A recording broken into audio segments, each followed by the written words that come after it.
Tomsuvoq. Muallif O'tkir Hoshimov. Qishloqda kuz pallasi tomsuvoq qilish udumi bo'lardi.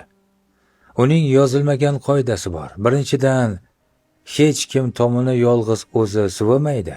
Hamma hasharga keladi. Ikkinchidan, beva bechora qo'li qisqa xonadonning uyi eng avval tomsuvoq qilinadi. Keyin navbatma-navbat davom etaveradi. O'qituvchimizning hashariga ayniqsa ko'p odam yig'ildi. Uyi katta yo'l yoqasida edi. Shundoq ko'cha chetidan loyxandaq qazilgan ekan. Somon katta yo'lning ko'pchib yotgan tuprog'iga qovushib obdon yumshabdi. O'qituvchimizning Azmaka degan qo'shnisi ishboshi bo'ldi.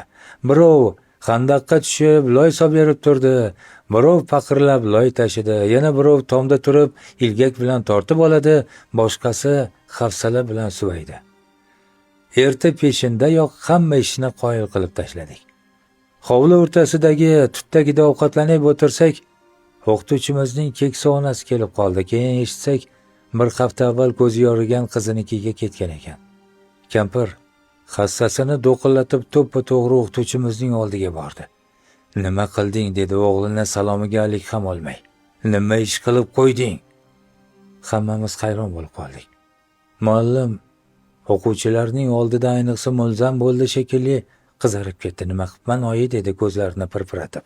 "Dard!" Kampir hassasi bilan yerni nuqdi. "Sanga qachon aql kiradi, nodon bola?" Keyin Azim akaga yuzlandi. "Bu-ku ahmoqlik qilishga qipti. Siz qayoqda edingiz? Nega ko'chadan loy qildilaring? Ko'chaning tuprog'iga tegib bo'ladimi, nobakor?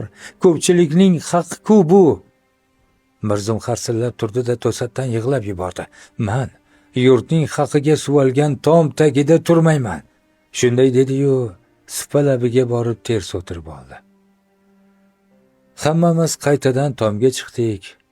Suvoq qilishdan ko'ra loyni ko'chirish qiyin bo'larkan.